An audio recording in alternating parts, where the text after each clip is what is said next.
Bom dia mais uma vez, às professoras.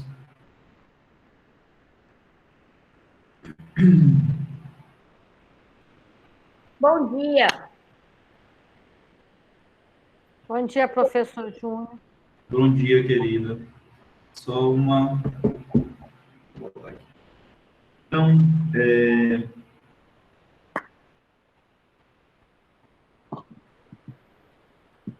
Então, com muito prazer que a gente inicia, né, esse webinário para tratar de um assunto muito importante, né? Creio eu que nunca cessa, né, a nossa possibilidade de estarmos discutindo as questões que envolvem a pandemia, que envolvem o isolamento social e, né, um privilégio estarmos aqui para falar sobre os impactos, né, da terceira idade, dos idosos frente a essa pandemia. Então, quero agradecer o convite da Liga Acadêmica, né, que teve toda essa dinâmica de pensar, né, neste evento. Agradecer a presença das professoras Rosimeire e da professora Jacira, né, que toparam participar desse webinário, né? De já fica o meu agradecimento. Para quem não me conhece, eu sou o professor Lima Júnior, né? Sou professor assistente da UFMA. Estou concluindo, na verdade, o doutorado, né? Para melhor aí poder partilhar, né, nossas experiências, nossa vivência com os nossos alunos. Sou professor da disciplina de saúde do idoso e a gente tem assim muitas pesquisas em relação ao idoso, qualidade de vida, satisfação com os serviços de saúde dentro da população idosa. Tem uma experiência assim, né, relativa à pesquisa científica, ao cuidado com o idoso. Então, muito grato também pelas contribuições, já assisti diversas palestras da professora Jacira, professora Rosimeire, primeira vez que eu a vejo, mas muito feliz em partilhar um pouco do conhecimento com você, e muito grato pela oportunidade, pelo empenho dos alunos em quererem falar, discutir, debater sobre a saúde do idoso, porque às vezes é tão desmerecida, às vezes deixada de lado, e a gente sabe a importância que o idoso tem para a nossa sociedade. Então, eu quero mais uma vez agradecer o convite, né? E deixar o meu agradecimento às professoras, né? Mais uma vez. E o nosso webinário de hoje ele vai tratar sobre os impactos da Covid-2019 na saúde da população geriátrica. Então, eu quero passar a palavra para a professora Rosimeire, que vai iniciar esse webinário. Mas, professora, como a senhora quiser prosseguir com a palestra, se quiser que a gente vá dialogando, fique à vontade, tá bom? Eu já conversei um pouquinho com a doutora Jacira, então a senhora também fica à vontade para a senhora utilizar o tempo da melhor maneira que a senhora achar. Os meninos deixaram, assim, nos deixaram bem à vontade, tá? Para dialogarmos, discutirmos. Depois da sua palestra vai ter momento das perguntas, e aí a gente volta com a professora Jacira, tá bom? Fique à vontade. Bom dia a todos, né? Que bom que nós temos essa possibilidade de comunicação ter permitido tantos encontros, né? Fico muito feliz em estar falando com o Maranhão agora, né? Então, assim, muito bom isso. É uma terra linda e o quanto, assim, nós temos enfrentado a pandemia com algumas questões muito próximas, né? Apesar de eu estar no Rio de Janeiro, os problemas têm sido muito próximos. E eu vou colocar os slides para a gente facilitar um pouco os pontos principais e depois a gente debate, né? Quando eu falei isso é porque eu sofri muito na época dos idosos nas vacinas, né? Que eles estavam um tumulto, e isso se refletiu em quase todos os estados, né? O Maranhão também teve uma aglomeração dos idosos. Então, assim, a Sim. gente, apesar da distância, nós estamos enfrentando os mesmos problemas no envelhecimento. Então, vou apresentar um pouco e depois a gente conversa. Já testei. Qualquer coisa, eu estou acompanhando o chat, não consigo visualizar vocês, mas vocês podem me chamar, porque eu estou olhando o chat, tá bom? Então, vocês estão vendo minha tela?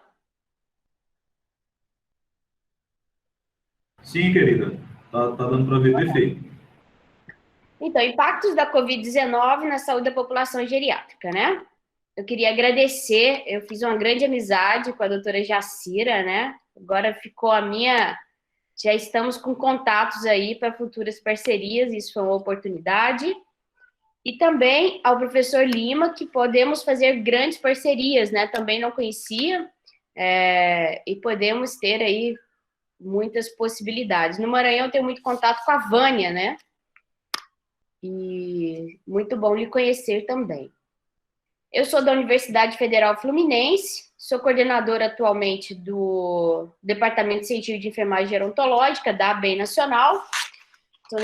Tem 2 anos que eu estou no meu encerramento de mandato, e esse departamento científico, ele está dentro da ABEM como a organização da especialidade de enfermagem gerontológica, né? Ontem nós fizemos uma live com todas as ligas que a gente tem contato, também da área de geronto, e a gente tem uma parceria com a SBGG, então a gente tem sempre essa questão da formação na área especializada, né?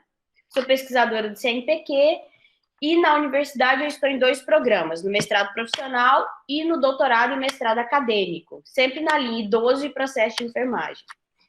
Participo também, uma outra linha de pesquisa que eu atuo é processo de enfermagem. Participo daquele grupo REP, né? Que é Rede de Pesquisa em Processo de Enfermagem também. Então, quando eu fui convidada e falou sobre o tema, me veio logo na mente esse artigo que a gente publicou na Cogitário, que é o Idosos e a Pandemia da Covid-19. E esse artigo, assim, ele tem nos ajudado bastante a tentar expressar para a comunidade, para os alunos. A gente escreveu bem no início que a gente da pandemia, e que bom que a Cogitário publicou, está muito difícil as informações, né? Eu vou falar um pouco sobre isso. E foi uma oportunidade de dizer os impactos, né, da pandemia na saúde do idoso. Então, vou me fundamentar muito nesse artigo. Então, o que o novo coronavírus, né, que é designado como a síndrome respiratória aguda, o SARS-CoV-2, que é o que ele causa, de fato, o coronavírus, a Covid-19, é muito difícil quando a gente vê profissionais da saúde propagando ideias como se o coronavírus foi produzido, é uma doença. Então, assim, isso aqui é o que nós precisamos propagar, né? Dizer que promove infecção aguda, não é estado crônico de infecção, que é conhecido ainda, e os seres humanos são seus hospedeiros. De 2 a 4 semanas, o vírus é eliminado, se não tiver contato com outra pessoa, e isso cessa a cadeia, de modo ao sucesso do combate, depender da flexão da pandemia. Esse slide é muito para a gente lembrar que nós temos um conhecimento científico e um conhecimento comum. E quando nós somos enfermeiros, nós não deixamos de ser uma pessoa comum. Mas é importante que passamos para a sociedade o nosso conhecimento científico, nós somos responsáveis por isso. E me preocupa muito colegas propagarem fake news da Covid e não estarem dando a atenção necessária a essa doença. Quando a gente analisa as curvas, né, a gente se sabe que os idosos, eles já vinham aumentando. Eu lembro que no início da pandemia eu falei assim, nossa, será que a minha área vai acabar? Porque se a gente não tiver o cuidado da perspectiva de aumento de gerontologia, e se nós não tivermos os cuidados necessários, né, como vai diminuir isso, né? Então, é muito importante a gente entender que vem o aumento da Covid, você também tem a chance de uma mudança nessa pirâmide. Então, os dados da Covid apontam para a maior taxa de mortalidade, né, entre as pessoas com mais de 80 anos. Então, nesse slide fica mais claro isso, o quanto as mulheres chegam a mais idade, então elas morrem mais. Isso aqui é muito pela questão do sexo, né? As mulheres vivem mais também. Mas olha o quanto os homens morreram mais do que as mulheres. Então, mais ainda vai ter a questão da feminilização da velhice. Então, nós precisamos entender também, se eu tenho uma pirâmide populacional que vinha aumentando de idosos, mas uma pandemia que diminuiu esses idosos, qual o impacto disso na nossa área? Então, a gente precisa sempre olhar, não somente assim, está morrendo mais idosos, mas o impacto disso nos idosos e na nossa área. Então, quais são as implicações disso, né?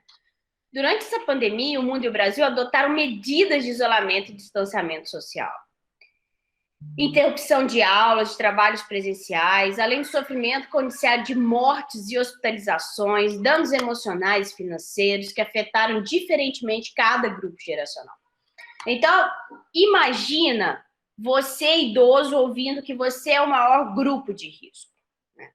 Portanto, para além das questões fisiopatológicas, que os idosos realmente têm uma chance maior e morreram mais que as outras áreas, e epidemiológica, há de se discutir o impacto dessa Covid na saúde dos idosos, profissionais e sociedade. Então, eu gosto muito dessa foto, né? O que a gente teve com a pandemia? O ageísmo, o idadismo, né? Tá faltando um D aqui, desculpa. Muitos receberam no início da pandemia que os idosos não estavam saindo na rua e que São Paulo fizeram essa montagem, o cata-velho, né? Que iam tirar os idosos da rua, né? E será que os idosos, de fato, não estavam querendo fazer o distanciamento e isolamento social? Ou eles não tinham condições de fazer esse isolamento naquele momento? Ou as pessoas não entendiam que os idosos não fazem grandes compras? Eles saem todo dia para comprar a sacola que ele consegue carregar. Ou que aquilo é a atividade de vida diária dele, porque se ele não sai para trabalhar, ele sai para fazer alguma compra. Então, é muito importante entender que, naquele momento, isso aqui é um ageísmo, é um preconceito contra o idoso, né? É não compreender por que ele está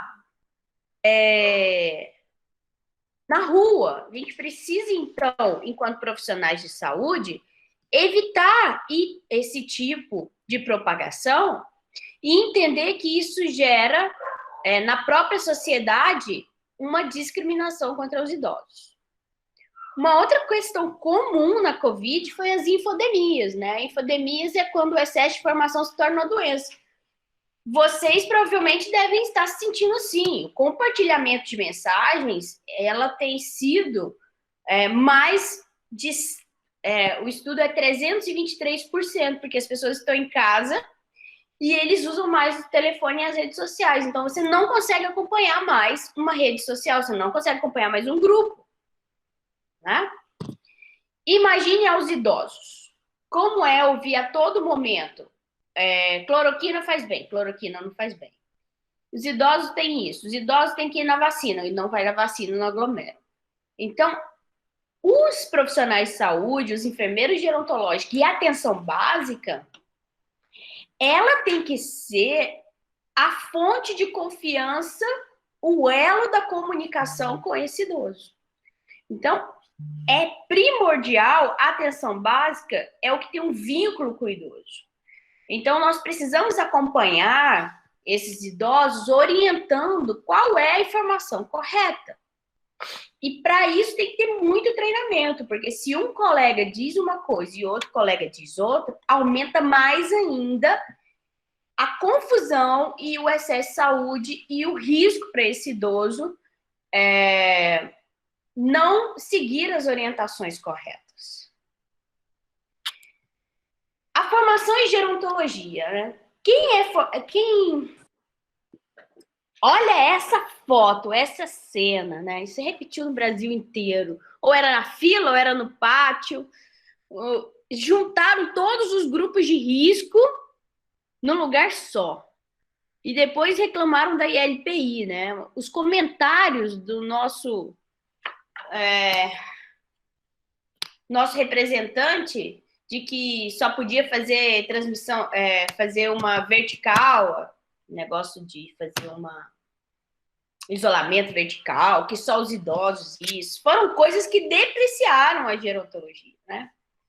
E desmerecendo, quando teve aquele caso no hospital em São Paulo, colocaram todo mundo, foi o ministro nesse dia, até depois teve que se retratar, porque as pessoas desconhecem, não têm formação em gerontologia. Porque quem tinha formação em gerontologia e estava no cargo, não fizeram a vacina nos postos de saúde e fizeram vacina no domicílio, organizado. Porque o que é mais caro? Você colocar todo mundo ou colocar atenção básica para fazer nos domicílios, né? Então, essa lógica de saber que se você anuncia para os idosos que vai ter a vacina, eles vão sair em peso, porque eles estão em casa, eles estão com medo. Então, quando se anunciou, não, vamos fazer a vacina por etapas, eu já sabia no outro dia que ia acontecer a lotação. Nos locais que a gente conseguiu conversar, porque os coordenadores dos programas de idosos da atenção básica tinham a formação em gerontologia, e eles anunciaram, não vai ter vacina no posto, vamos fazer em casa, foram os lugares que não fizeram esse tipo de aglomeração. O que eu quero dizer com isso? Que precisa entender que gerontologia não é algo que você aprende sem ter a formação. Precisa ter a disciplina de gerontologia própria na graduação. Ontem nós falamos sobre isso, que além da graduação precisa ter convivência intergeracional desde o ensino fundamental, né? Como conviver com o envelhecimento da população. E precisa ter mais oportunidade de especialização na área, porque só tendo profissionais especialistas nós podemos evitar esse tipo de intervenção ineficaz. Uma outra questão, essa foto é muito bonita, né? Uma foto da capa da Veja, né? Isolamento social, distanciamento social e coabitação. Nesse artigo, tudo isso que eu estou falando tem no artigo que eu coloquei a primeira foto. Muitos idosos ficaram em isolamento social, né? O isolamento social é quando ele, de fato, não sei se todos sabem, mas existe os 5 Is da geriatria, né? E isolamento social é um dos Is. Então, nós em geriatria sabemos que as grandes síndromes, elas vão além da doença, elas são prioritárias na avaliação do idoso, que é a insuficiência cognitiva, a insuficiência cerebral, que pode ser várias coisas, incontinência, instabilidade postural, iatrogenia e isolamento social. Pode haver variações, vai depender do autor. Tem alguns que é 9, 13, 5 Is também coloca insuficiência familiar ao invés de isolamento familiar, mas de fato a gente fala sempre dos 5 Is da geriatria. Jacira é doutora nisso também. Pode entender que isso aqui, isolamento social, se já era considerada uma síndrome geriátrica antes da pandemia, vocês imaginam com uma pandemia ocorrendo. O que é para um idoso não poder ir à rua ou ir na rua e ter o distanciamento social? Ou um idoso em coabitação e que ele sabe que se ele tiver contato com as crianças, ele estará com risco de contrair. Então, são problemas sociais que as pessoas utilizaram desses conceitos colocando novamente o ageísmo. Ou seja, idoso tem que ficar em casa, mas não se pensa se ele tem as compras, se ele tem condições, se aquilo, qual a condição psicológica dele de estar isolado, né? Então, cada caso é um caso e a gente precisa medir isso e analisar. Agora eu pergunto, quantas equipes estão preparadas para avaliar o grau de isolamento social e os riscos, que sabem fazer uma escala de apoio social? Então, é nisso que precisamos investir, em diferenciar, avaliar e intervir corretamente. Quais são as medidas do Estado para minimizar os impactos do isolamento social nos idosos? Ou seja, um oferecimento de quentinha, oferecimento de transporte. Na Alemanha é assim que ele diminui o isolamento social. Eles oferecem alimentação para esse idoso. Na Itália, oferecem cuidadores. Será que a nossa sociedade está preparada para lidar com isso? O que nós vemos é que não, que eles acusam, né, esse idoso. Outra questão muito importante nessa pandemia, se vocês colocarem, eu coloquei essa no Google, foi a terceira informação, mas se vocês colocarem, terão muito mais. Instituições de longa permanência para idosos, ela foi uma preocupação e nunca teve tanta visibilidade, né? Foi aprovado no dia 20 de junho um auxílio emergencial para as ILPIs que sairá do Fundo Nacional.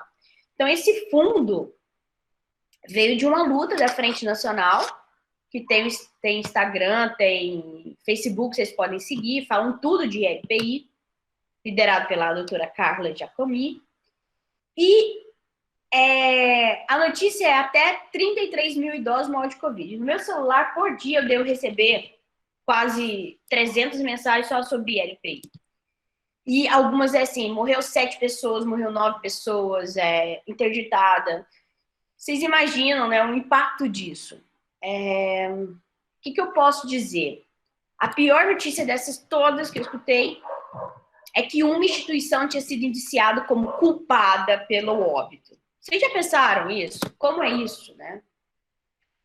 É como se você reconhecesse que as pessoas não morrem em instituição e que não ia ter a Covid lá, como teve nos hospitais ou em casa. De novo, uma culpabilização e um não entendimento da nossa área. Uma outra questão muito recorrente na pandemia é que, e já saiu isso na mídia, né? Idosos trabalhadores e as pessoas falando, não tem auxílio emergencial e ele continua trabalhando, né? Os idosos trabalhadores, eles sustentam famílias. E para ele, isso é uma questão que a gente precisava só um dia para discutir isso, mas eu posso deixar uma referência para vocês. Não sei se todos já leram Erik Erikson, As 8 Fases da Idade do Ser Humano. As 8 Idades do Ser Humano. É importantíssimo. Quem é da área de geronto precisa ter esse conhecimento. O idoso, quando ele vai pesar na balança dele. Quanto eu já vivi? Se eu deixar de levar o alimento para casa, se eu deixar de cuidar da minha geração, que eu vou perder? E é por isso que ele trabalha.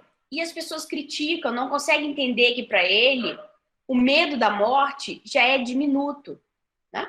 Se ele cumpriu todas as etapas, isso ainda é mais impactante. Mas isso não quer dizer que ele está com depressão, com risco de suicídio. Tá? Então, eu recomendo que vocês altamente entendam em gerontologia as alterações psicossociais. A exclusão digital, ela faz com que esses idosos cada vez mais tenham trabalhos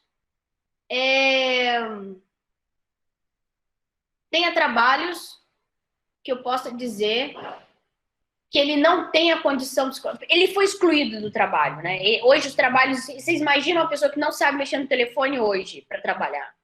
Então a gente precisa levar isso em consideração. Ele não pode trabalhar em home office. E a necessidade desse letramento de saúde, uma forma de atingir esse idoso para capacitá-lo para o trabalho. Então, onde e por que eu devo capacitar? A gente tem discutido muito na minha escola, em reunião toda hora, para falar sobre a volta às aulas. Provavelmente vocês estão passando isso também, né? E eu tenho falado muito que a gente precisa fazer disciplinas emergenciais sobre os temas da Covid para os alunos. Não pode ficar com o mesmo currículo anterior. Porque esse aluno precisa saber de Covid agora. É o que ele vai usar, mesmo se a pandemia passar, ele vai ter um impacto disso. E o nosso aluno não foi para o estágio, não teve mais aula, e ele não tem o conhecimento de Covid. Então, a gente precisa capacitar esses alunos, emergencialmente, em Covid também. Então, procurem referência, porque se você se formar e não saber sobre o que houve, esse impacto, você será prejudicado. Aqui são as sociedades científicas, né? Esses são 2 materiais também que a gente produziu. E finalizando, né? Qual o aprendizado com essa pandemia, né? O aprendizado reforçado nessa pandemia é que os idosos possuem características e peculiaridades próprias. Tem que ver cada caso. Além da diversidade, da pluralidade, a complexidade do envelhecimento humano. Então, eu preciso olhar nessa perspectiva. Nesse cenário, apesar dos conceitos fundamentais da epidemiologia, da virologia e da imunologia, e tantos outros necessários e recorrentes, não se pode abster dos fundamentos da teoria e prática gerontológica. Cada vez mais precisaremos entender que isso é uma especialidade. E na atenção básica, vocês podem ver que vocês precisam saber todos os ciclos vitais humanos, mas tem a puericultura, tem o consultório de obstetrícia, precisa ter o consultório de geriatria também. Isso é uma luta nossa, que promove diferencial para a adoção de medidas eficazes de proteção ao grupo do risco. Se a gente não tiver uma especialidade de geriatria, a atenção básica, que é a maioria da população, do cliente, é o idoso, não está sendo atendida. Não é hiperdia, é geriatria, né? O grupo de idosos. Certamente, a formação especializada em enfermagem gerontológica terá transformações profundas pós-pandemia da Covid, pois vivenciou-se na prática a essencialidade do cuidado gerontológico de enfermagem. Então, ele precisa sair disso fortalecido, robusto e preparado para as necessidades emergentes e reemergentes. Essa reemergência da pandemia é por isso que vocês precisam continuar se formando em Covid. Muito obrigada, né? Esse é meu e-mail, meu Facebook, o meu Instagram. Eu vou passar essa apresentação para os colegas, então, por isso que eu deixei os hiperlinks. Depois, se vocês forem postar qualquer coisa, por favor, coloque essas hashtags, elas são muito importantes para demonstrar a nossa área. E que a gente seja transformadores, né? Acho que a principal questão é que a gente precisa se unir para que a gente tenha esse cuidado com os idosos e que possamos vê-los com qualidade de vida. Obrigada. Então, professora Rosimeire, muito obrigado. Palestra, assim, diálogo perfeito, assim, foi abordando várias coisas. Eu até tirei uma foto, vou até postar e vou lhe marcar depois, porque realmente uma parte que a senhora falou que me chamou muita atenção, né? A parte da infodemia. Quantas pessoas, eu vi muita gente aí comentando, eu quero voltar nessa parte, quantas pessoas adoeceram mais por conta das informações indevidas, tanto psicologicamente, quanto toda a questão do isolamento social, do que a própria doença, né? Por vezes, né, dentro da minha própria casa, por exemplo, a minha esposa, ela pensou que ela estava doente várias vezes. Minha mãe, a mesma coisa. Minha sogra, a mesma coisa. Então, teve um momento que eu cheguei e falei assim, gente, vamos parar de ficar pegando muitas informações desencontradas às vezes, né? E para que a gente não sofra mais do que a própria pandemia. Porque, de fato, era isso que estava acontecendo. Exatamente. A gente estava sofrendo mais do que a pandemia, mais do que o próprio vírus, mais do que tudo que estava ao redor. Não é desmerecendo a patogenicidade do vírus, a letalidade, nada, ou desmerecendo quem adoeceu, mas, de fato, aguardar, né, as coisas acontecerem, se de fato, e graças a Deus, nenhum de nós nos contaminamos até hoje, nem a família da minha esposa, nem eu, nem... Então, assim, você adoece mais pelo que você está ouvindo, exatamente. Quantos... Eu preferi parar de assistir telejornal, assim, porque você acaba não conseguindo absorver todas as informações. Eu procurei bases mais fidedignas que pudessem me dar mais informações precisas, artigos mais precisos, do que ficar vendo notícias desencontradas, né? Então, a gente tem que ter muito cuidado, não só em relação à pandemia que estamos vivendo, mas essa questão da infodemia, eu acho que é algo que a gente precisa trazer para a nossa vida, para o nosso cotidiano após a pandemia, né? Coisas que precisam ficar. Como absorver, como filtrar essas informações para que a gente saiba como lidar com qualquer coisa que possa vir, né? Mas muito obrigado, professora. Tem uma pergunta que a Fernanda ela fez. Se a senhora poderia falar um pouco sobre o uso do viés 13 durante a pandemia? Eu, particularmente, não conheço. Não sei se é desinformação minha, mas realmente não conheço. Se a senhora souber, professora.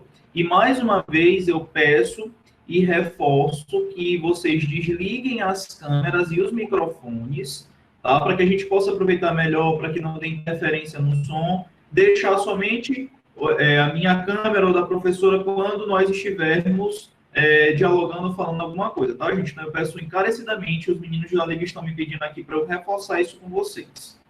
É por causa da conexão, né? Você pede para ficar sem a câmera?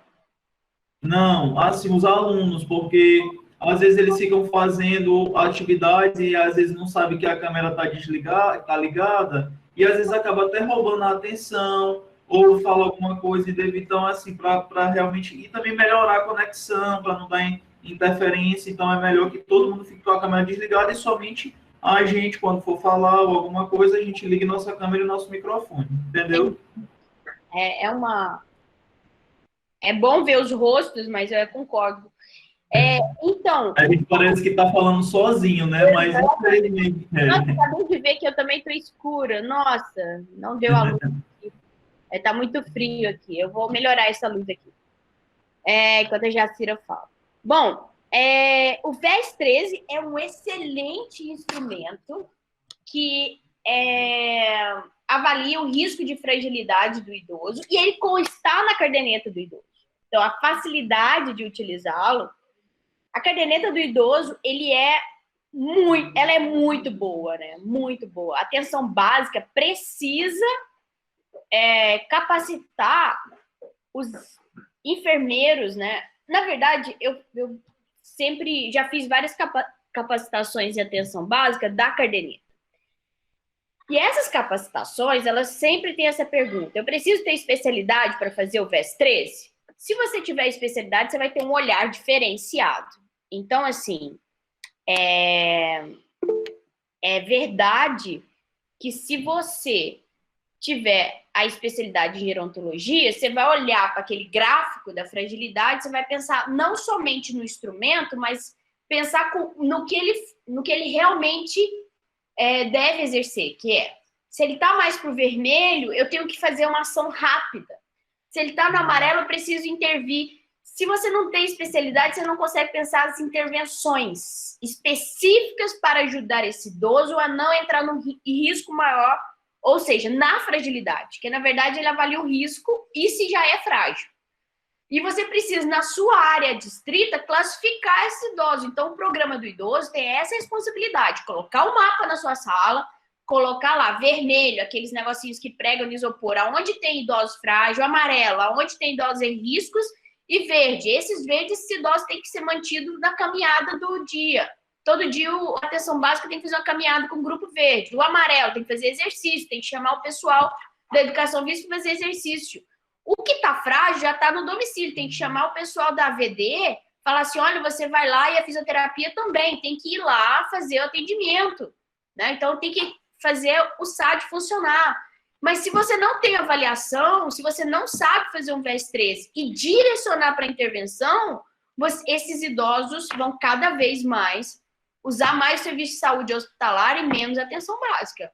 E aí ela não funciona, porque eu não sei estratificar e tratar. Então, é um ótimo instrumento, a caderneta do idoso, mas ela precisa ser bem aplicada. E para isso a especialidade, na minha opinião, ela é fundamental, porque eu posso treinar, mas ele não vai saber, ele vai saber fazer a escala, mas ele não vai saber intervir gerontologicamente. A importância, né, de você ter uma especialidade que te aproprie daquilo, né? Eu não conhecia com esse nome, eu conhecia como escala de vulnerabilidade. Depois que a senhora falou, eu consegui captar o que a senhora estava falando. E realmente é muito importante para a gente fazer essa triagem, até mesmo para conseguir alocar adequadamente o cuidado com o nosso idoso. Professora, muito obrigado. Existem outras perguntas, mas a gente vai Eu só quero falar uma coisa aqui, professor. O problema, infelizmente, é que nós estamos na terceira caderneta, né? A primeira era pequenininha, a do meio menor e essa enorme. O que eu escuto muito nas equipes, eu já tenho tanta coisa para preencher, não é? E não consegue entender. Já tem esse modelo aqui. É a primeira. E não consegue entender a importância. Então, diariamente eu faço isso no meu consultório. Cadê a sua caderneta do idoso? Tem que estar com o senhor, é o seu documento, para a gente entender, para a gente compreender.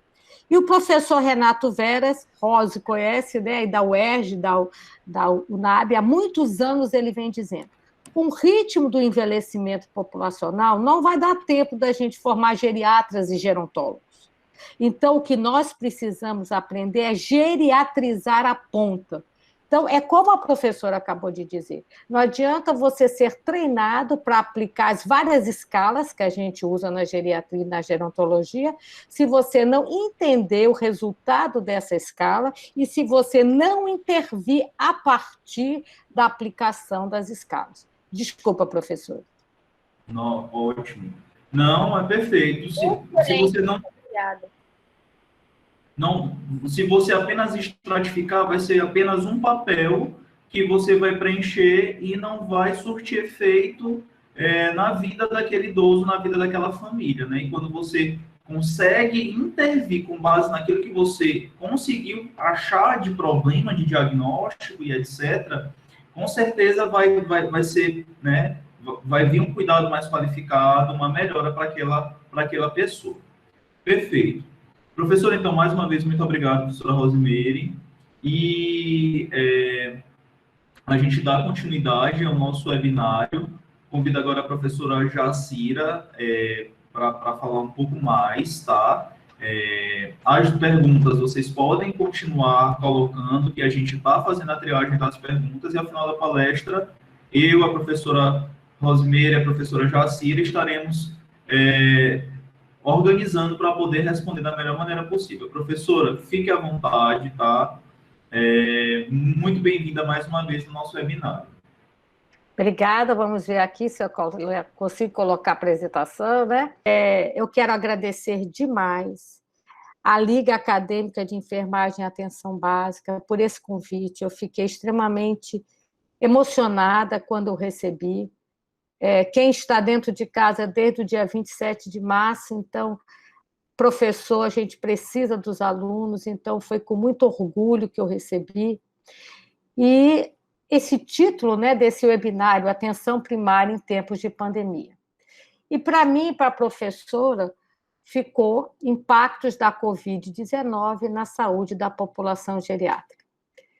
Eu sou Jacira do Nascimento Serra, sou carioca, estou aqui no Maranhão há mais de 30 anos, já tenho meu título de cidadã ludovicense, meu título de geriatria e gerontologia foi feito e foi à prova em 1985 no Hotel Glória, no Rio. Sou mestre e doutora em políticas públicas e docente do curso de medicina da UF. E as minhas pesquisas, elas são mais ligadas à violência. Então, eu combinei com a professora, eu li esse artigo dela e eu falei, nossa, nós falamos praticamente a mesma coisa e eu vou trazer mais para esse foco. Bem, gente, o que eu queria trazer inicialmente, por que se fala tanto de envelhecimento, né? Essa ampliação do tempo de vida é uma das maiores conquistas da humanidade. O século XX vai ser conhecido como o século do envelhecimento. Inicialmente era privilégio só dos países desenvolvidos, e hoje ele é presente nos diversos países. Mas o importante é entender que essa conquista do envelhecimento populacional está longe de se distribuir de uma forma igualitária. No nosso país, o processo do envelhecimento é muito rápido, é muito acelerado.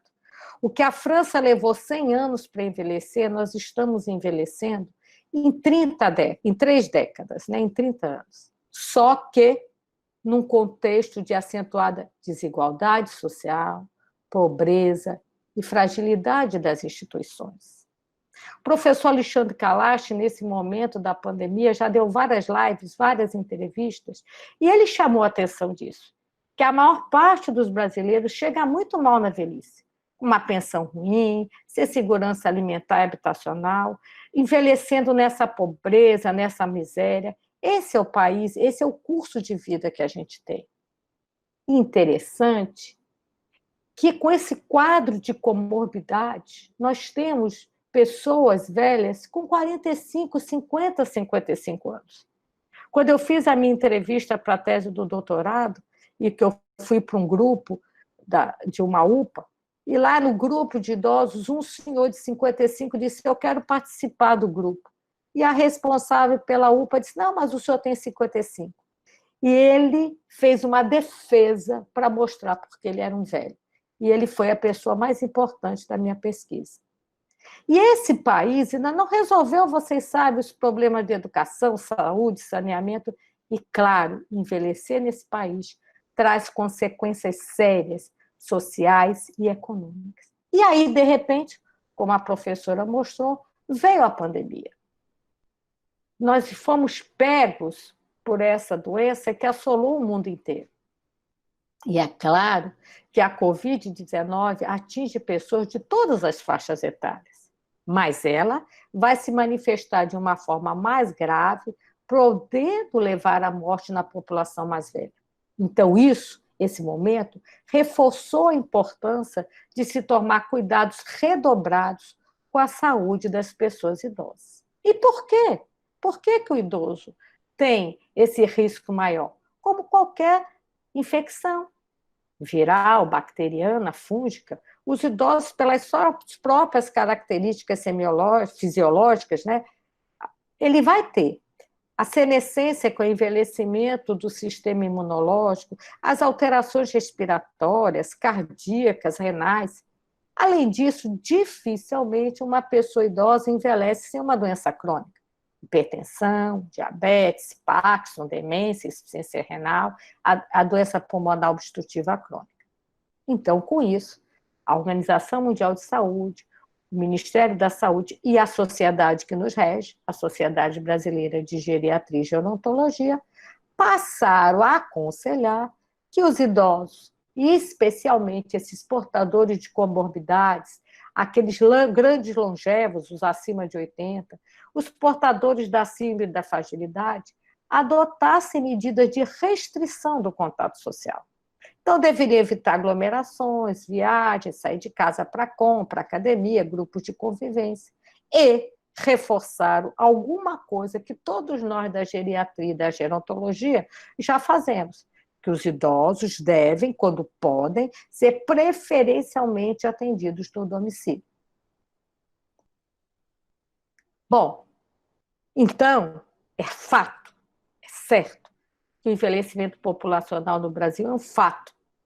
Mas como exorta o nosso grande mestre Renato Veras, numa entrevista que ele deu em março desse ano, que, apesar de tudo isso, não coloca o Brasil numa situação geográfica próxima à maioria dos países do mundo que envelheceram frente a essa pandemia.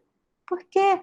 Pela desigualdade social extrema, a prevalência da pobreza e a miséria dão um sentido maior de urgência. E aí ele nos chamou a atenção em março, que nós seríamos o primeiro país em desenvolvimento a enfrentar frontalmente tal desafio. E claro, gente, como tudo que nós temos conversado, como a professora mostrou muito bem, esse impacto da Covid-19 no Brasil é gerador de danos emocionais e financeiros que vão afetar diferentemente cada grupo populacional. Qual é o impacto da pandemia pela Covid-19 na saúde integral do idoso, da família, da sociedade? E será que isso é fomentador de violências contra a pessoa idosa? Para mim, para os estudiosos de geriatria e gerontologia, estudiosos de violência, infelizmente, o Brasil nunca foi um país de tratar bem seus idosos. O povo tem uma brincadeira de dizer fulano saiu do armário, fulana saiu do armário. Eu acho que, nesse momento, o preconceito saiu do armário. Não é que a pandemia da Covid está forjando as mazelas, apenas a está escancarando.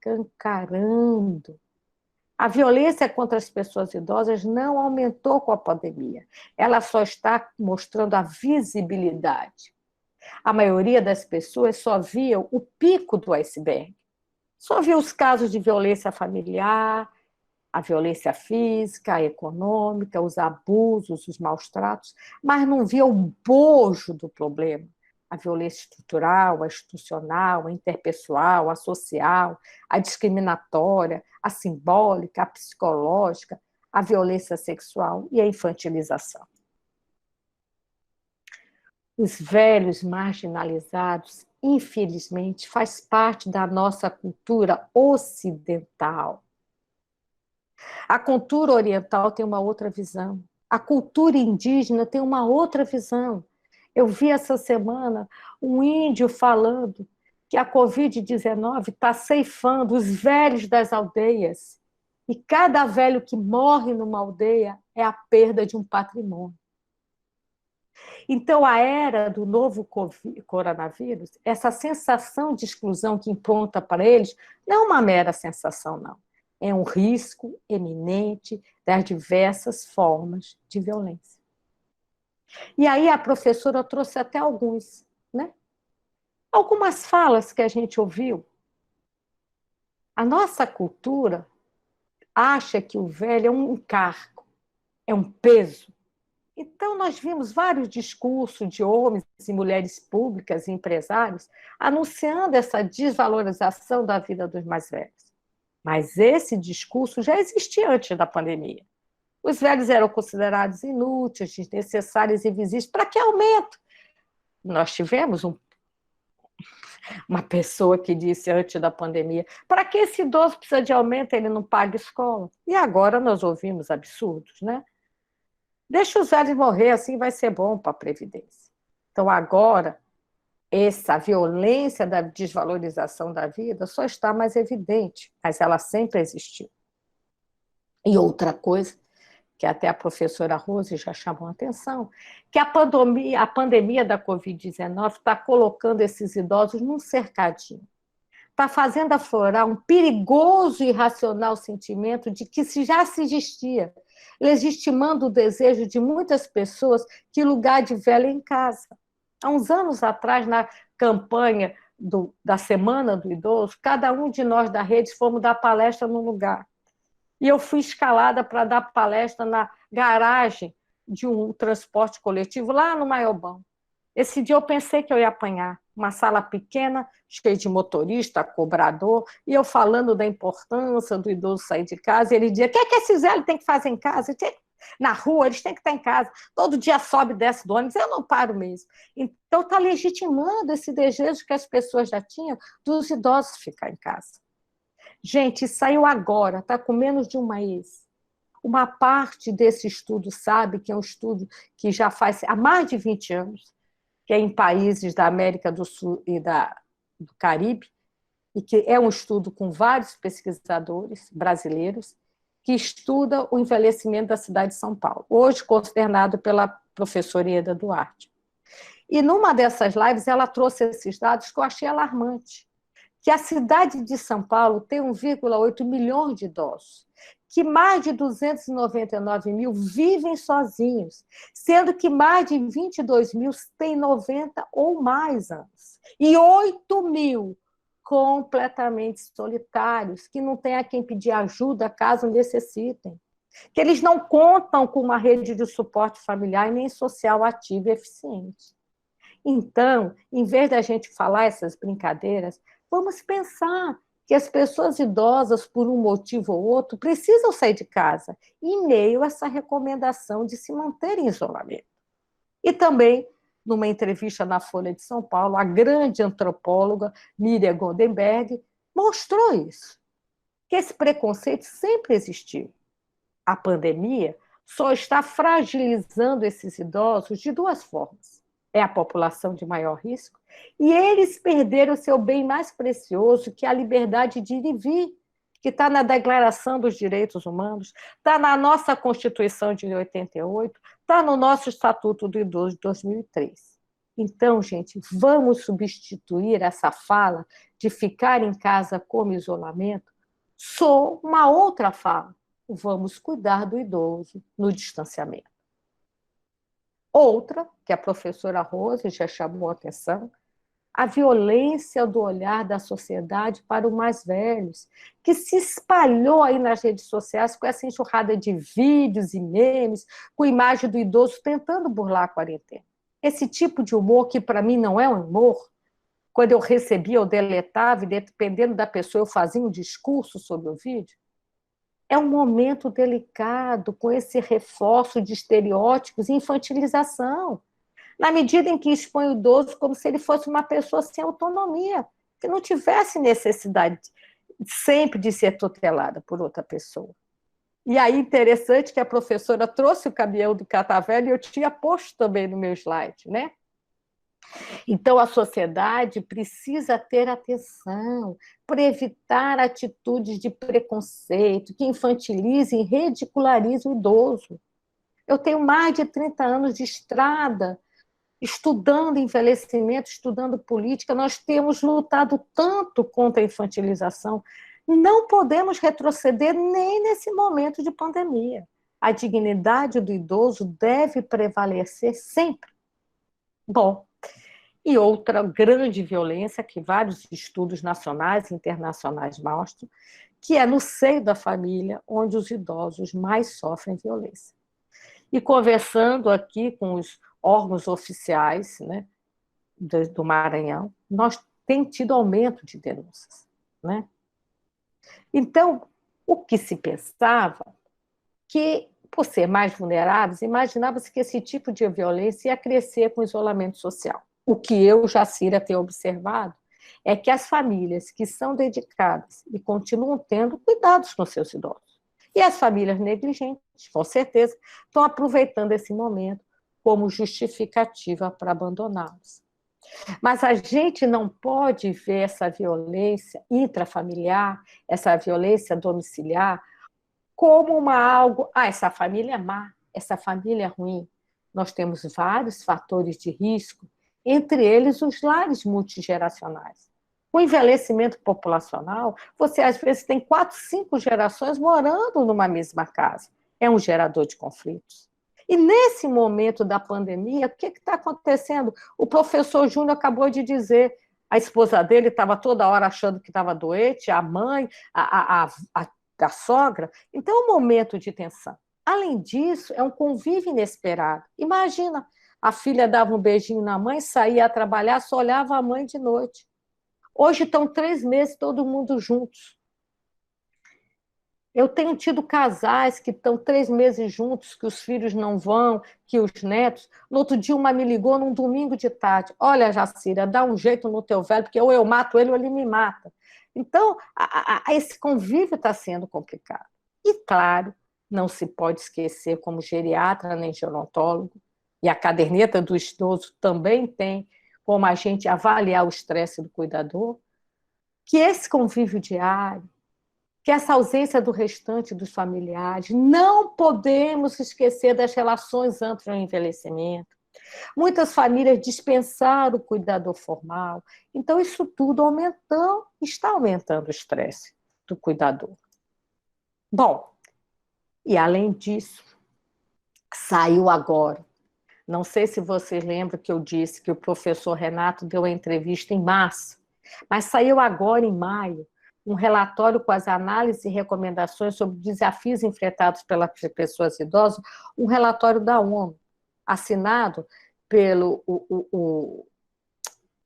o chanceler da ONU, né? E o que ele diz lá nesse relatório?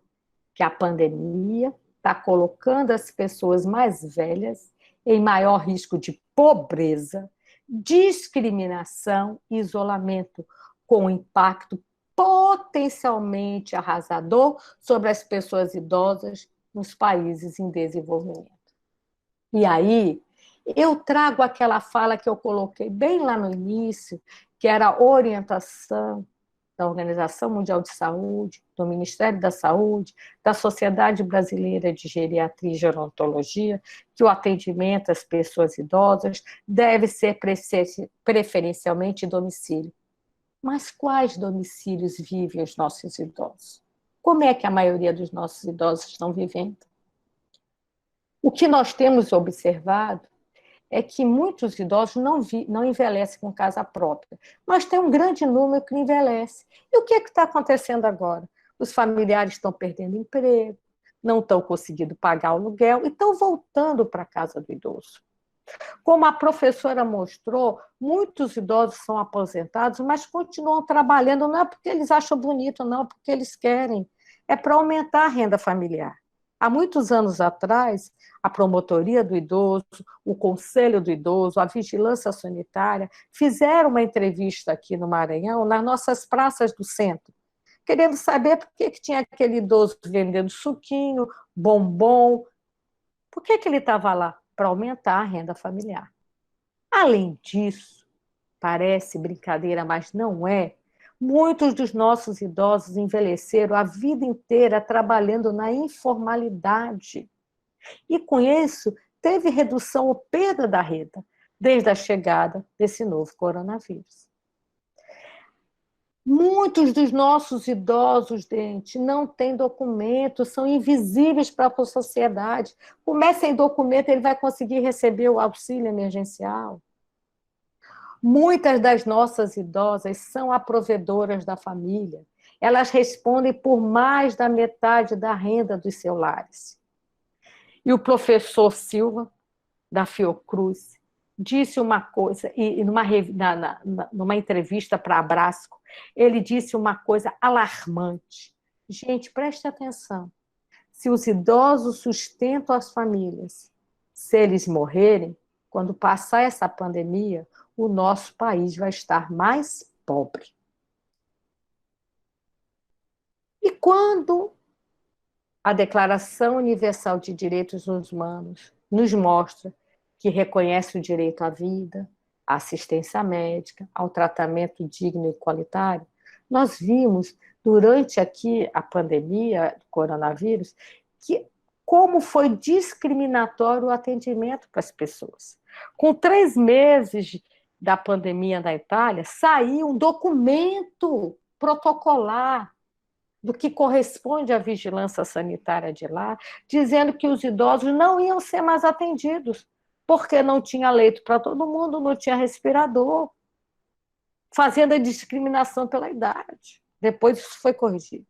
Então, a discriminação pela idade e pela saúde é muito problemático. E uma outra coisa que nós temos que chamar a atenção, claro que os idosos são os que podem mais sofrer e morrer, mas não quer dizer que sejam só os idosos.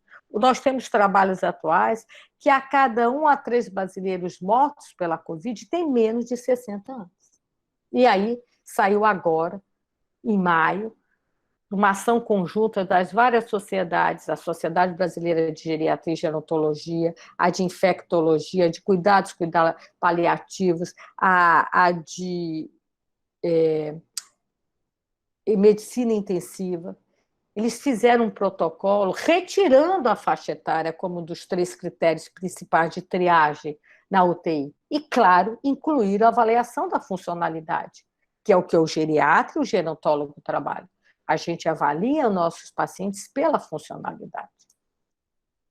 Bem, e aí, gente, vamos lembrar que a nossa atenção primária, nos últimos anos, não está tendo investimento.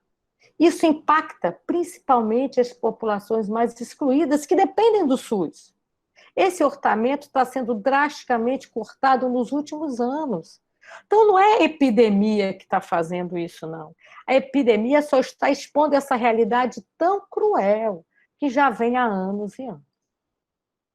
Então, essas ações e relações, como abordar, apoiar e cuidar dos idosos de modo integral e equânime, como prevê o SUS, a gente não pode esquecer do envelhecimento como um processo. Não é porque está acontecendo a pandemia que o envelhecimento não está acontecendo. E saíram os dados agora, 7 de junho, que a Covid, a pandemia, esse momento, porque os hospitais todos focaram leitos e atendimentos para o vírus, e já reduziu o atendimento aos doentes crônicos. As consultas, exames e cirurgias foram reduzidas durante a pandemia. Doentes renais, cardíacos, com neoplasia e diabetes, como tiveram suas consultas eletivas desmarcadas, não estão encontrando seus médicos, estão indo para a emergência. Então, a fila de espera deve aumentar, assim como os casos de sequelas e de mortes pelas doenças crônicas não transmissíveis, durante e após a crise da Covid. E aí, de novo, o nosso sistema de saúde tão alijado, tão maltratado, vai precisar cada vez mais e mais de recursos para atender essa demanda reprimida. E eu não posso deixar de falar da violência que eu estudei no mestrado, que é a violência simbólica, que a maioria das pessoas que a fazem ou a recebe não percebe como violência. O que aconteceu? As famílias, os cuidadores, os idosos estão perdidos no meio dessas avalanches de informações falsas, inespecíficas e contraditórias.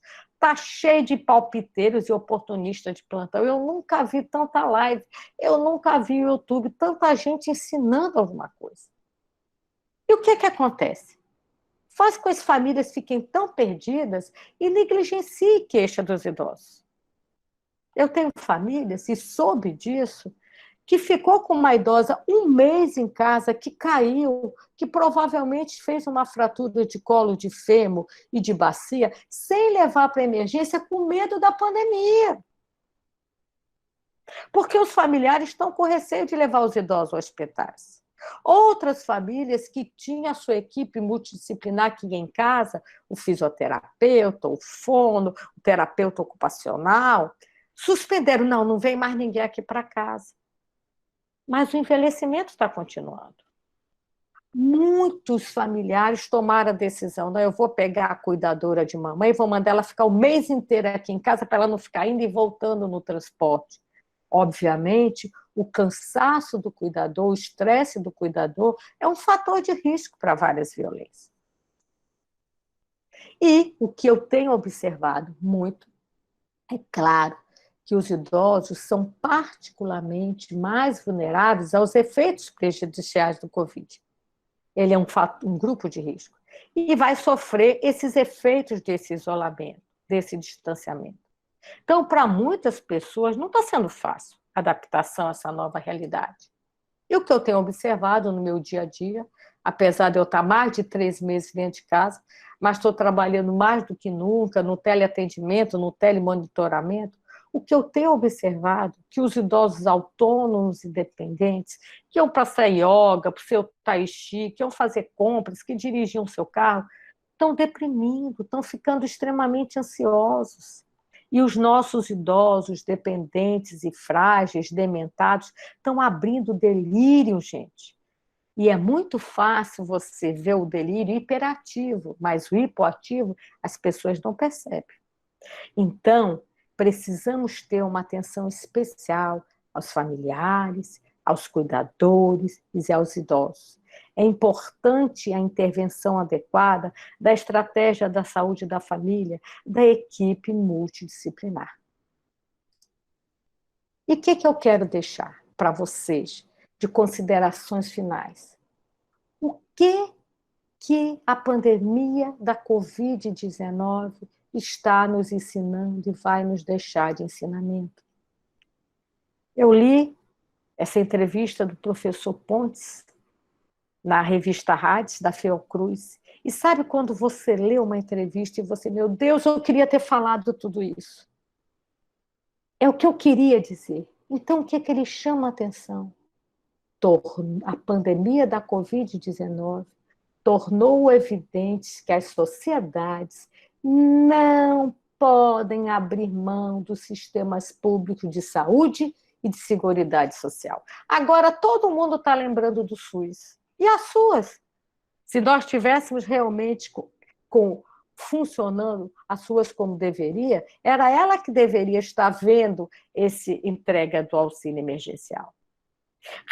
Revelou que a legislação trabalhista é, obviamente, fundamental para a proteção do trabalhador. Deixou claro que o mercado jamais substituirá o Estado no provimento do bem-estar social. E mostrou a fragilidade de uma economia excludente.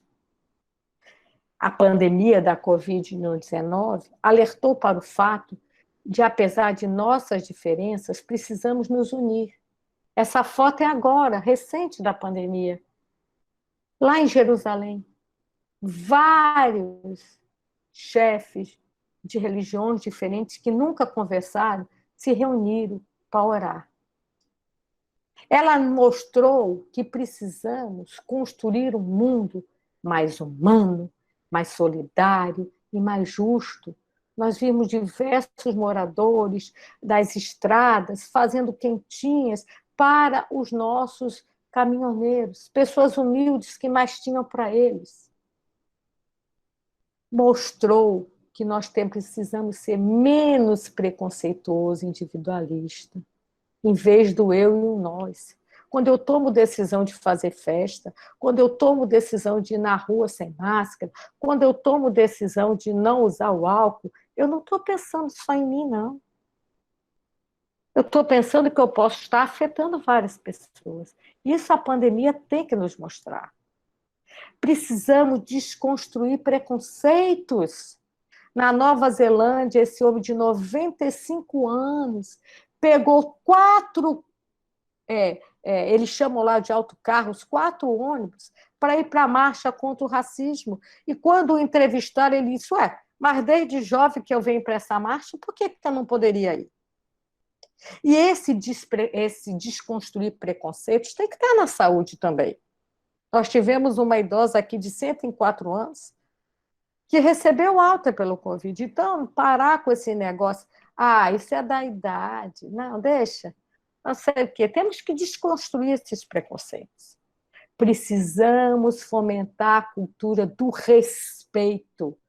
O idoso tem voz, ela tem que ser ouvida, não pode ser silenciada e nem calada.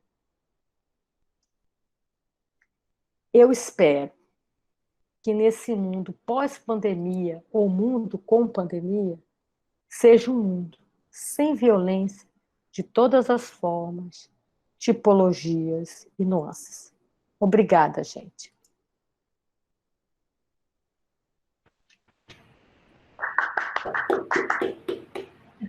A gente não bateu palma para a professora Rosimeire, mas as palmas são para as duas, porque parece que foi realmente uma complementação, assim, eu fiquei encantado, assim, não consegui nem desgrudar, assim, não consegui nem ficar digitando ali, porque eu estava, assim, encantado, professor, com a sua palestra, assim, com o seu conhecimento, com tudo que a senhora estava falando. E, nossa, como o Getúlio falou, uma manhã, assim, de conhecimento, de enriquecimento, né? Para quem gosta de trabalhar, de lidar com idoso, é uma oportunidade, assim, perfeita que a Liga nos proporcionou, nos mostrou, né? Várias falas, assim, sua em relação à violência, que às vezes a gente não dá conta da violência, principalmente aquela escondida, né? E essas violências escondidas, às vezes, são as que podem cada vez mais afetar a saúde psicológica e emocional desse idoso. Então, assim, discurso perfeito, falas muito bem pontuadas, assim, brilhante mesmo. Eu tenho uma pergunta da Caroline Aquino, que a gente pode até conversar entre nós, eu acho que fica aberto para que a gente possa conversar, que é uma pergunta bem geral. E ela pergunta o seguinte, antes de eu fazer a pergunta, só lembrar, meninos, se vocês quiserem perguntar alguma coisa direcionada para as professoras, fiquem à vontade, esse é o momento. Eu acho que a gente tem muito aqui que acrescentar, né, nesse intercâmbio de informações que a gente está tendo hoje aqui pela manhã. Então, fiquem à vontade, os meninos vocês podem colocar aqui no chat e os meninos vão me mandando aqui para eu estar jogando aqui no webinar, tá? Então, a Caroline, ela perguntou o seguinte, embora as informações estejam em todas as mídias, como conscientizar os idosos do perigo que a Covid-19 representa? Mesmo acompanhando os noticiários diariamente, eles insistem em não se proteger, né? O que vocês acham, professores?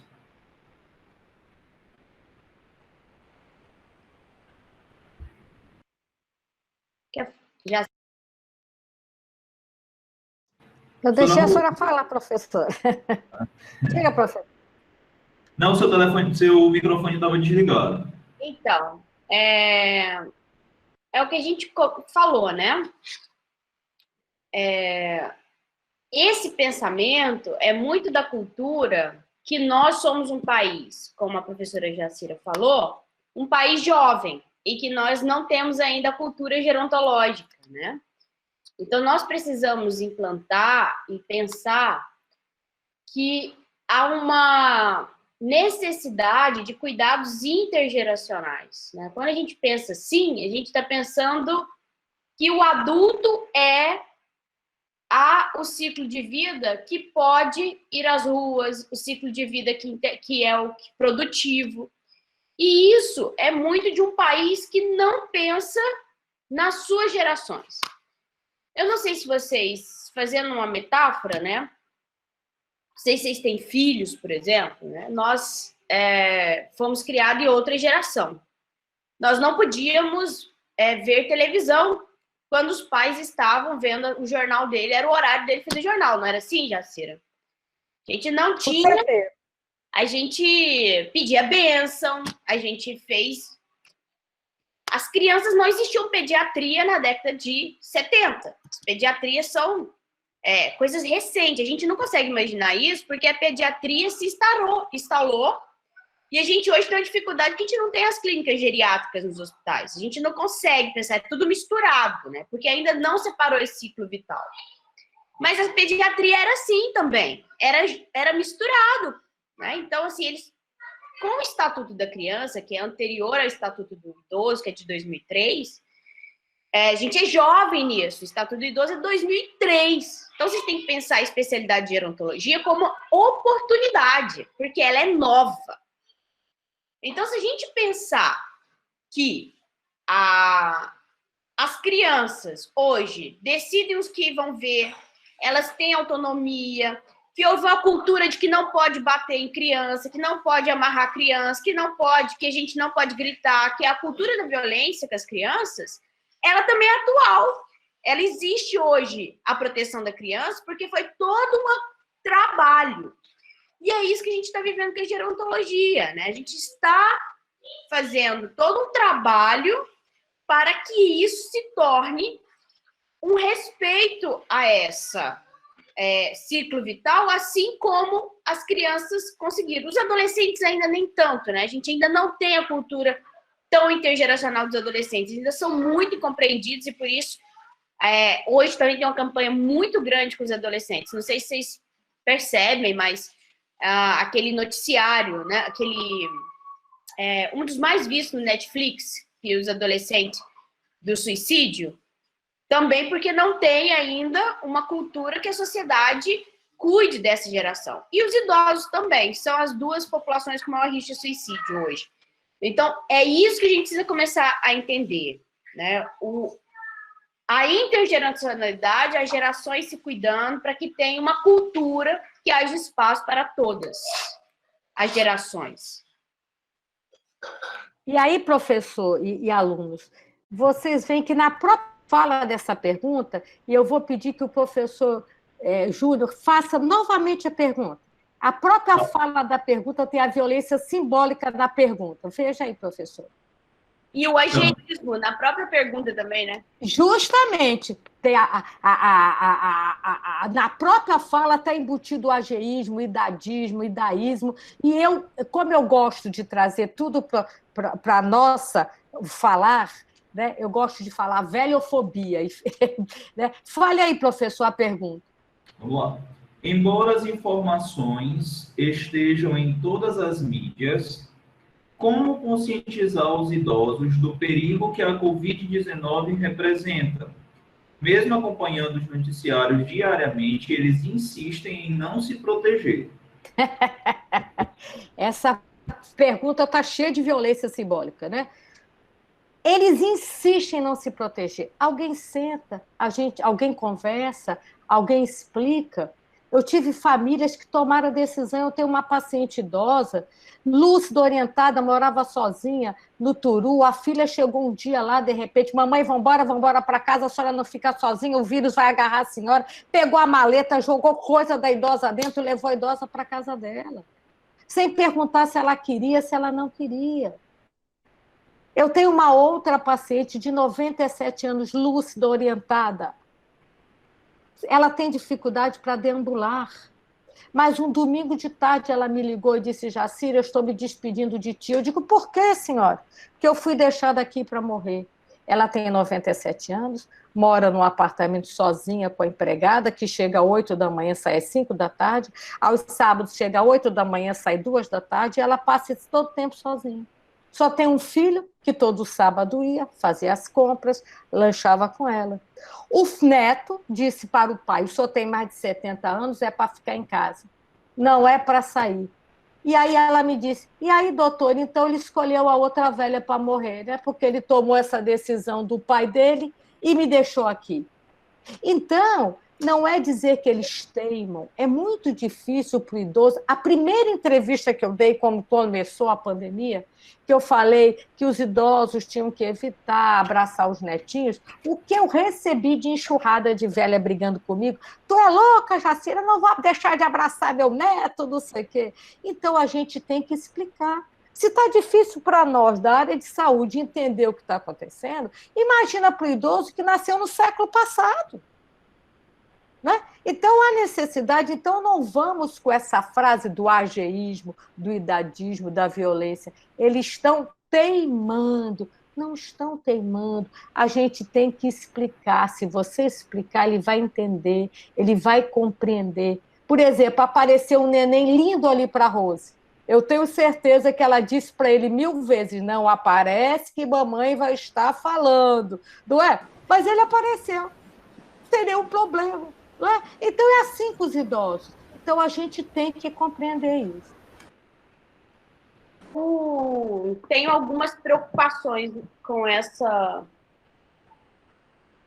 Com tudo que você falou, me preocupa duas coisas. Quando a pessoa fala assim, eu peguei em casa. Isso acontece. De fato, é o que mais eu tenho visto também. Os idosos que convivem com as famílias e é inevitável. Não está usando a máscara dentro de casa e a pessoa sai. E também os idosos que saem e não conseguem ter a precaução, mas não são só os idosos, a todos, né? Em geral. O que a gente precisa pensar nisso? Alguns idosos que têm essa dificuldade, eles não... Como que eu posso explicar isso? É difícil, né, Jacira? Mas eu estou tentando colocar isso de uma forma mais simples. A gente precisa entender que quando se está no ciclo vital idoso, ele tem uma menor medo da morte. Isso é normal, porque ele fez uma revisão. Se ele faz uma revisão de vida, segundo o Eric Erickson, e ele tem uma boa geratividade, isso para ele é mais prazeroso. O abraço da criança, né, do neto, como a doutora Jacira falou, do que ele se proteger. Por isso que nós, profissionais de saúde, precisamos olhar cada caso. Mas nós não podemos flexibilizar, porque o que ele não sabe é que A morte que ele vai ter não é uma morte fácil. Ele vai sofrer no CTI muito tempo. Entende? Não vai ser uma morte com falta de ar. Então, qual é a orientação do profissional de saúde? Olha, abrace com cautela, use a máscara. Minha sogra veio ver os netos, mas ela estava de máscara. Né? Use o álcool gel. Tem a questão da capa de chuva, né? Tem N estratégias. Nós precisaremos ser inovadoras. A pandemia não vai passar assim, vai ter o pós-pandemia. Então, se também nós ficarmos falando para os idosos não conviverem, não irem, não fazer as suas atividades, isso não ajuda também. Tem que analisar caso a caso, sem nenhuma negligência, sem nenhuma imprudência, sem nenhuma imperícia. Isso é o mais importante, ter a avaliação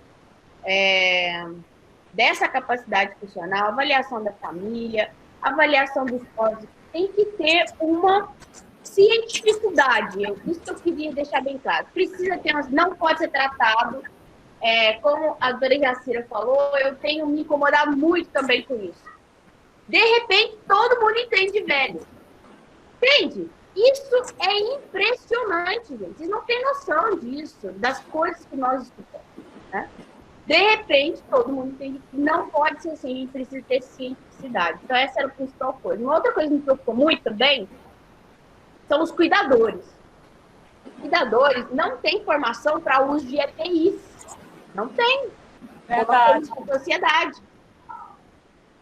E os cuidadores não estão ligados à equipe de enfermagem, porque eles não são da equipe. Eles vão para fazer atividades básicas. E essa pandemia também fez um reflexo nisso, porque os cuidadores estavam sendo usados para fazer atividades de saúde. E aí foi visto quanto deveriam ser técnicos de enfermagem nesses locais. Então, a pandemia também escancarou isso. Por que os cuidadores estão sendo a fonte de infecção, como a doutora falou? Porque eles não sabem usar corretamente a EPI. Não sabem. E não adianta você treinar de hoje para amanhã o uso da EPI, vocês concordam? É só sair na rua, você vai ver o quanto tem uso errado, né? De tudo, de distanciamento, de falar perto, de falar.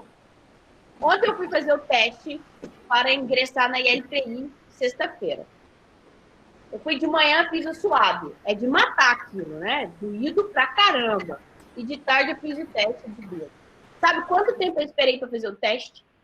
Chuta. 4 horas. Eu fiquei 4 horas no posto de saúde para fazer o teste. Eu preenchi 5 tipos de papel. 5. Será que esses papéis não estão contaminados? Ela pegava nas minhas coisas e eu ia, voltava. E olha que eu tinha cuidado. Cada papel eu pegava, passava o álcool gel. Mas quantas pessoas sabem disso? Será que nossos serviços estão preparados para isso também? A gente fala do idoso, mas não está. Eu precisava de fazer o teste, porque eu tinha que ter segurança para ir para a ILPI. Mas eu mais me arriscava vindo lá do que não ter que fazer o teste. Então, é só para ter uma... Me preocupa muito a contaminação dos idosos com pessoas que não têm conhecimento da EPI. Essa é a maior fonte. E também o quanto a gente precisa olhar cada caso com cientificidade.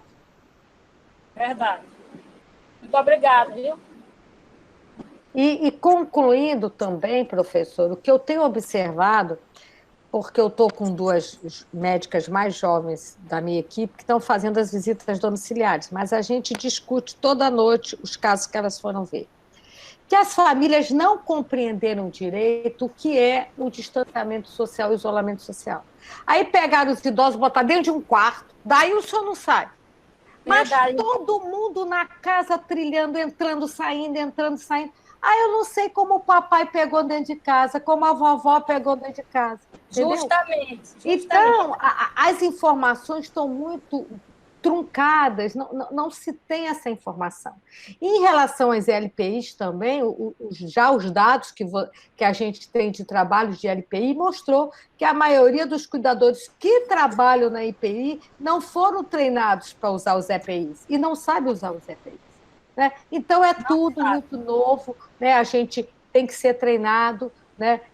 E o que a senhora falou é de suma importância. Geriatria e gerontologia são uma ciência, é uma pós-graduação de nível superior. A gente estuda, e olha que eu tenho 62 anos, 37 anos de formada, estou estudando diariamente essa pandemia, né? Então, é estudo diário. E você vê as pessoas... quando começa a fala, quando eu cuido dos meus velhinhos, eu já pulo. Porque quem fala velhinho infantiliza, não sabe geriatria nem gerontologia. Eu já desespero, já caí para trás, né? Então, precisa se capacitar. A importância é capacitação. Então, a Liga está de parabéns porque está fazendo essa capacitação. E uma coisa nós estamos aprendendo com a pandemia. Quando é que a gente conseguiria estar falando com 100 pessoas de lugares diferentes? Então, a pandemia está nos dando esse ganho. Só uma experiência. Ontem, uma aluna me perguntou, professores, estão fazendo pronação no CTI, né? Quais são as implicações com o idoso? Eu falei assim, poxa, você podia me ensinar isso. Não, professora, eu liguei para ver o que... Porque assim, a gente não sabe os efeitos da pronação no idoso, né? Se melhora, se piora. E ela achou que eu sabia. E eu fui estudar, não tem nada. Não tem. E aí, essa pandemia trouxe isso também, a humildade de dizer que você não sabe, né? E de que você não tem os efeitos. Falei assim, vamos estudar isso, a pronação no idoso, vai ser sua dissertação de mestrado. Mas, de fato, é muita novidade. Eu estou estudando todos os dias também, né? São muitas, eu tenho visto lives importantes, né? Do Hospital Sírio-Libanês, da Sociedade Brasileira de Geriatria e Gerontologia, porque tem umas que é só para dizer que você está fazendo live. E essa humildade é importante sempre. Eu também, os alunos, meus ex-alunos, vão discutir, eu digo, não sei, vamos estudar juntos, né? Porque é o aprendizado, ninguém sabe tudo. O que nós não podemos, e aí eu vou aproveitar que estamos aqui, é que entender que o envelhecimento não é homogêneo, é heterogêneo, e é inconcebível eu receber, como eu tenho recebido, pacientes do interior, que a receita já está pronta no computador, só bota o nome do paciente, o kit COVID. Isso não pode existir no idoso, pelo amor de Deus, né? Então, a gente não pode assinar embaixo dessa loucura de você ter já a receita pronta, igual para todo mundo. Ninguém é igual e o envelhecimento é totalmente heterogêneo. Principalmente fazer anticoagulante na dose alta que estão preconizando, o zinco na dose alta que estão preconizando. Então, a gente tem que ter muito cuidado, né? Aí que você falou aí, que é importantíssima, que é a atrogenia. E uma outra coisa muito importante, que agora a Neucevane falou e me chamou a atenção, é o delírio que os idosos estão fazendo internados porque não estão autorizando o acompanhante. Está lá no artigo 16 do Estatuto do Idoso. Todo idoso tem direito a acompanhante. Não tem nenhuma pandemia que pode suplantar um Estatuto do Idoso. E no outro dia uma ex-aluna me ligou, professora, eu estou desesperada com a quantidade de delírios que os idosos estão fazendo aqui no Socorrão, por estarem sozinhos, amarrados. Eu disse, que loucura é essa? Tem direito a acompanhante. Ela disse, não, a chefe disse que não tem. Pois pegue o Estatuto do Idoso, o artigo tal, leve para ela. Não, professora, eu não vou fazer isso que eu vou perder o emprego. Então, a gente tem que ter cuidado, atenção. Se você orientar bem o cuidador, ele vai ser seu parceiro e vai ficar ali do lado do idoso, evitando que ele faça um delírio. Imagina um paciente dementado que chega uma pessoa para te atender parecendo um astronauta. Você não vê nem a cara da pessoa. Eu não sei se vocês viram no Hospital do Rio, eu vi aí o Hospital do Rio, eles fizeram o crachá desse tamanho, ter o nome e a cara da pessoa, para justamente a pessoa saber quem é aquela que está de trás daquela roupa de astronauta. Isso é uma das medidas não farmacológicas importantíssima para evitar o delírio da hospitalização do idoso. Só reforçando a questão aí de estudar e de ver muita coisa. as palestras de vocês me deram, assim, a gente que tem um olhar acadêmico, né, de produção e etc., a palestra de vocês me deixou, assim, com uma pulga atrás da orelha para eu já pensar em outras pesquisas, né? Os meus alunos que me conhecem sabem que eu gosto também muito de pesquisar, os incentivo bastante, os motivo muito para a produção, porque eu acho que o conhecimento ele deve ser partilhado. E o que vocês fizeram aqui hoje foi brilhante mesmo, partilharam tanta informação assim preciosa que me abriu assim. Eu já tinha pensado numa pesquisa sobre violência, mas assim, a vínculo de atenção básica, alguma coisa do tipo, eu nunca tinha pensado. Então, assim, já fica aí também o meu convite a vocês para próximas parcerias aí, né? De novas pesquisas, novos conhecimentos. A professora Jacira, ela é muito conhecida por, né? Acho que ela não participou de nenhuma banca minha, mas ela é muito conhecida, a professora Naélia, que também trabalha muito com idoso e é minha orientadora, minha mãe na UFMA, né?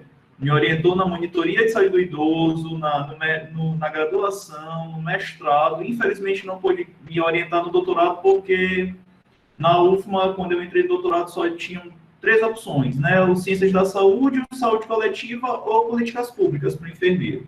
E aí a professora Naélia não orienta em nenhum desses programas, mas assim, é uma pessoa que trabalha muito com idoso, acho que a professora Jacira conhece ela, e ela tem várias pesquisas, né? Já até publicou agora um artigo recente sobre idoso e Covid-19. Eu não lembro assim muito bem do título, ainda não parei para ler ele, mas ela já publicou. Então, assim, agradecer mais uma vez em nome da Liga, em nome do campus de Pinheiro, né? Não sei se vocês tiveram já a oportunidade de conhecer o campus de Pinheiro, mas é um campus do continente, né? Nossos alunos, eu acho que deu para perceber pelo diálogo, que são alunos muito interessados, são alunos assim que verdadeiramente querem um conhecimento a mais. Eles não são satisfeitos somente com aquilo que a gente propõe, eles querem cada vez mais, e isso nos motiva a cada vez mais dar o melhor e buscar o melhor para os nossos alunos. Então, agradecer em nome de todos os alunos, em nome de todos os professores do curso de enfermagem e de medicina também de Pinheiro. Eu vi que o professor Francisco Carlos está aqui conosco, e é um prazer muito grande poder ter tido essa oportunidade de nós conversarmos, dialogarmos durante essa manhã. Falar de idoso para mim é algo assim que me motiva demais. Infelizmente, eu não pude trabalhar com idoso na minha tese de doutorado, porque seria um pouco limitado, mas assim, dentro da minha pesquisa, né, eu estou trabalhando na questão da religiosidade e espiritualidade, né, no enfrentamento de situações estressantes, etc. E tem um braço da minha pesquisa que é com idoso, e um braço da minha pesquisa de mestrado que é alunos de mestrado, né, professor Albuquerque, que é com idosos. Então, assim, muito obrigado mais uma vez pela brilhante apresentação de vocês. Se vocês quiserem acrescentar com mais alguma coisa, se vocês quiserem também ainda perguntar mais alguma coisa, fiquem à vontade, né? Os meninos estão aí captando as perguntas, mas, professoras, fiquem à vontade aí se quiserem falar mais alguma coisa, dar mais alguma mensagem. Fiquem à vontade. Então, eu quero agradecer pela oportunidade, né, de estar com vocês. Sou apaixonada pela gerontologia, pela enfermagem.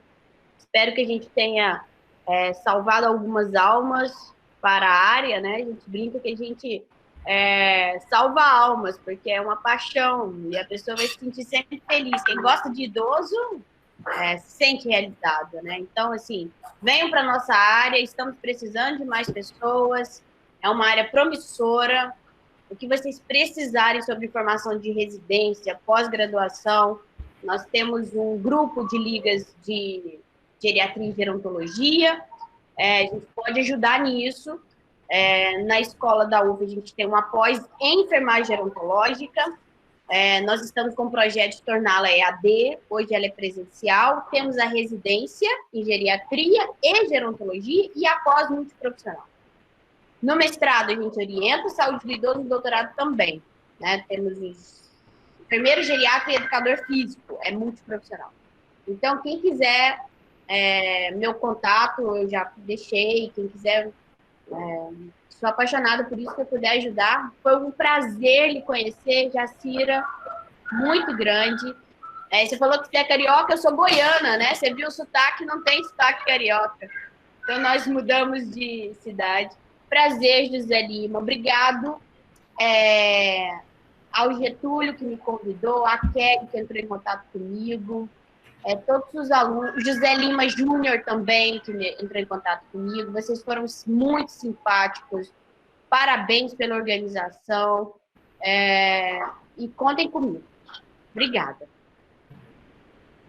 A professora Rose pediu para tirar as fotos de nós três. Será que conseguiram? Gente, eu também quero agradecer muito, não só porque eu sou professora do campus aqui de São Luís, então está sendo assim brilhante eu tomar contato com o pessoal do campus de Pinheiros. E sempre eu digo, a nossa universidade é tão grande, com tanto curso, a gente não pode fazer eventos limitados. A ciência é intergeracional, é transversal. Então, nós só crescemos quando a gente faz eventos juntando esses saberes, né? A professora Ana Hélia foi uma da primeira enfermeira gerontológica que eu trabalhei aqui, né, quando eu cheguei ao Maranhão, fizemos grandes trabalhos juntos, e ela sempre me chama para a banca dos alunos dela, não me chamou para você, viu, Júlio? Pois é. Uma Na verdade, eu acho que ela gerontóloga. uma vez, professora, e aí não ia dar para a senhora, e teve que substituir, ela acabou... Certo, alguma coisa aconteceu. Professora Rose, foi um prazer lhe conhecer. Quando eu for ao Rio, não sei quando, né, que eu vou poder visitar minha família, vou lhe visitar. Professor Júnior, muito obrigado pela moderação, ao Getúlio, a Carol, que tiveram em contato com a gente, sempre muito educados. Muito obrigada. Eu que agradeço essa manhã tão engrandecedora. E como a professora disse, realmente, vamos trazer gente para geriatria, para geronto, né? É difícil na medicina. Uma aluna nossa que coordenou a Liga de Geriatria e Gerontologia durante 5 anos, quando ela se formou, foi ser ortopedista. Eu quase matei ela. Eu te mato, sua louca. Aí ela disse, professora, tenha calma. Eu vou ser uma ortopedista com visão geriátrica. Eu digo, tá certo, tudo bem. Então, é uma luta. A gente investe nesses meninos e não consegue trazer para a geriatria e para a geronto. E principalmente para a atenção básica. A atenção básica é o primórdio. Se nós tivermos uma boa atenção básica, nós teremos menos leitos de UTIs ocupados, nós teremos menos internações. Infelizmente, eu não sei na área da enfermagem, mas na hora da medicina, quando um aluno diz que vai fazer saúde da família, a família diz assim, não, vai se especializar, como se aquilo ali não fosse uma especialização. E se o paciente faz demência, todo mundo só fala de demência de Alzheimer. No Nordeste, o maior número de demências são as demências vasculares, de uma hipertensão e de um diabetes mal conduzido, ou seja, de uma atenção básica que não está fazendo o que deveria fazer. Então, parabéns pela Liga, parabéns pelos professores, parabéns pela nossa UFMA. Botei meu jaleco com a honra do símbolo da nossa UFMA, dei aula com o símbolo da nossa UFMA, porque a gente tem que honrar a nossa UFMA. Arrasou, professora, isso mesmo. Porque a maioria desses alunos vão fazer mestrado lá fora, doutorado e residência, e vem para cá trabalhar com a logo da USP, não sei o quê. Eu digo, não, senhor, você tem que ter a honra de ter saído da UFMA, você tem que honrar seus professores. Então, por isso eu coloquei. Então, é a UFMA que está nos dando essa oportunidade. Muito obrigada a todos. E eu gosto sempre de falar para os meus alunos, e eu acho que na última vez que eu conversei com eles, eu falei, pessoal, se eu indico algum mestrado, alguma coisa fora, eu falei, não, eu indico a UFMA. A UFMA tem ótimos cursos de pós-graduação, de graduação. Ótimo, se você quiser fazer fora, tudo bem, mas se você quer buscar o melhor, você vai achar o melhor aqui ou em qualquer lugar. Vai depender de quem? Da sua competência, da sua capacidade, da sua força de vontade. A gente pode ir para os Estados Unidos, para a China. Se você não tiver o compromisso, você vai ser só mais um ali naquele lugar. Então, você pode continuar aqui na UFMA se você fizer um bom trabalho, né, se dedicar, você vai brilhar no mundo inteiro, se é isso que você quer, né? Então, assim, mais uma vez agradecer, né? Encantado mesmo com as palestras, com o nosso diálogo. Agradecer mais uma vez os meninos da Liga, todas as pessoas que participaram, interagiram, eu vi assim que a aceitação foi muito grande, né? E, de fato, trazer novas pessoas para estudar o idoso, né? Eu tenho, assim, já alguns artigos publicados sobre idoso e eu assumi a disciplina de saúde do idoso esse período com os meninos. Eu não era professor de saúde do idoso, mas, graças a Deus, consegui ficar com ela agora. E aí, a turma, pelo menos a turma que está agora no 8º período, eles, assim, uma aceitação para a saúde do idoso muito grande, né? Que é a turma da Keila, do Getúlio, e vamos caminhando para que a gente possa cada vez mais produzir e termos ótimas publicações, ótimo conhecimento voltado para a gerontologia. Professora,